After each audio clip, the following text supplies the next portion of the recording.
Hi everyone, Purabi কিচেনে সবাইকে স্বাগত। আজকে আমি নতুন একটি রেসিপি আপনাদের সঙ্গে শেয়ার করব। জানি না এভাবে কেউ খেয়েছেন কিনা। অনেক মজার, কোনো ঝামেলা ছাড়াই ঝটপট তৈরি করে নিতে পারবেন। তা হচ্ছে দুধে ভেজানো তালের রসমালাই পিঠা।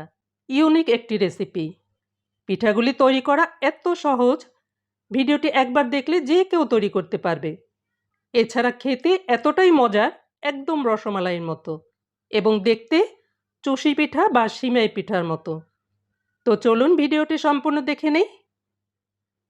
প্রথমেই একটি বোলের মধ্যে নিয়েছি হাফ কাপ সুজি, আর ওই হাফ কাপের অর্ধেকটা নিয়েছি আটা। আপনারা আটার পরিবর্তে ময়দাও নিতে পারেন। দিয়েছি 1/4 চা চামচ লবণ। সব কিছু মিশিয়ে নিয়েছি। এরপর দিয়েছি হাফ কাপ তালের কাঠ বা রস। এই কাঠটা দিয়ে সুজিটাকে মাখিয়ে নিতে হবে।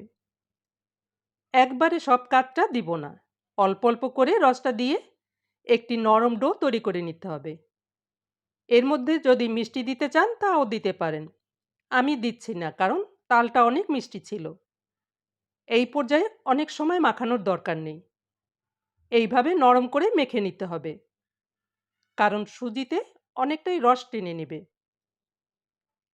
এরপর সুজির ডোটাকে 15 থেকে 20 মিনিটের জন্য ঢেকে রেখে দেব। আর তালের কাঠটা পুরোটা লাগেনি, 1 টেবিল চামচের মতো রয়ে গেছে। 15 মিনিট পরে ডোটাকে নিয়ে নিলাম। দেখুন সুজিটা রস খেয়ে অনেকটাই শক্ত হয়ে গেছে। তাই আমি যেভাবে করে মাখিয়েছি সেইভাবেই মাখিয়ে নেবেন, না নরম না শক্ত। এর মধ্যে দিয়েছি 1 চিমটি বেকিং সোডা বা মিষ্টি সোডা। এই সোডার উপরে সামান্য দুধ দিয়ে মিশিয়ে নিয়েছি। এরপর কিছু সময় মাখিয়ে নিয়েছি। ভিডিওটি স্কিপ না করে শেষ পর্যন্ত দেখবেন, তা না হলে অনেক কিছু বাদ পড়ে যাবে। তখন পিঠাটা ভালো করে তৈরি করতে পারবেন না। সব শেষে দিয়েছি 1 চা চামচ ঘি। ঘিটা দিয়ে খুব ভালো করে মাখিয়ে নিতে হবে। মাখাতে মাখাতে দেখবেন এরকম গামলা থেকে ছেড়ে যাবে এবং মসৃণ একটা ডো তৈরি হবে। এরপর এই ডো দিয়ে পিঠা তৈরি করে নিতে হবে। তার আগে পিঠাগুলি বানিয়ে যে প্লেটের উপরে রাখবো, সেই প্লেটে সামান্য তেল মাখিয়ে নিয়েছি। এতে করে পিঠাগুলি রাখার পরে লেগে যাবে না। এরপরে এই ডো থেকে অল্প অল্প করে ডো নিয়ে 2 হাতের তালু দিয়ে এভাবে লম্বা করে শেপ দিয়ে পিঠাগুলি তৈরি করে নিয়েছি। আর পিঠাটি তৈরি করার আগে হাতে একটু তেল মাখিয়ে নিতে হবে। পিঠাগুলি একটু ছোট ছোট করে তৈরি করলে সিদ্ধ করার সময় অনেক বেশি সময় লাগবে না। অনেকটা সিমাই পিঠার মতো, তবে তার চেয়ে একটু বড়। একটি একটি করে পিঠাগুলি তৈরি করে প্লেটের উপরে রেখে দিয়েছি। একইভাবে আমি সব পিঠাগুলি তৈরি করে নিয়েছি। দেখুন পিঠাগুলি কত সুন্দর লাগছে। এবার এই পিঠাগুলিকে তেলে ভাজবো না, রান্না করে নেব, তাও আবার দুধ দিয়ে। এর জন্য চুলায় একটি হাঁড়ির মধ্যে নিয়েছি 500 গ্রাম গরুর দুধ।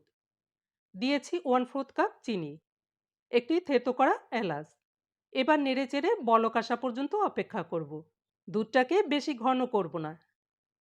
কেন করব না আমি পরে বলছি। দুধটা 2-3 বার ফুটে গেছে। এর মধ্যে একটি একটি করে পিঠাগুলি দুধের মধ্যে দিয়ে দিয়েছি এবং চুলার আঁচটাকে লো ফ্লেমে রেখে পিঠাগুলি রান্না করে নিতে হবে। পিঠাগুলি অল্প কিছুটা দেবার পরে হালকাভাবে একটু নেড়ে দিতে হবে, যেন নিচে লেগে না যায়। এরপর 2-3 বারে পিঠাগুলি দিয়ে এভাবে নাড়তে হবে। একটাও ভেঙে যাবে না, ভয় নাই। খুব সুন্দর হবে পিঠাগুলি। এই পিঠাগুলি যতক্ষণ না সেদ্ধ হচ্ছে ততক্ষণ এভাবে লো ফ্লেমে রান্না করে নিতে হবে। একটি পিঠা তুলে নিয়ে চেক করে নিতে পারেন সিদ্ধ হয়েছে কিনা। আর দেখুন পিঠাগুলি ফুলে কত বড় বড় হয়ে গেছে। পিঠার সাইজ বুঝে রান্নার সময়টা কম বেশি লাগতে পারে, তাই সময়টা বলছি না। আমার পিঠাগুলি সেদ্ধ হয়ে গেছে। এই পর্যায়ে দিয়েছি দুধের সর বা ক্রিম।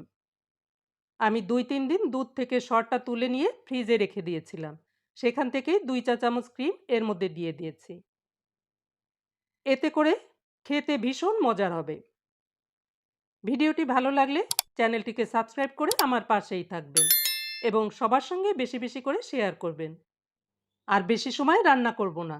দুধটা একটু পাতলা অবস্থায় নামিয়ে নিতে হবে, কারণ পিঠাগুলি ফুলে দুধ অনেক ঘন হয়ে যাবে।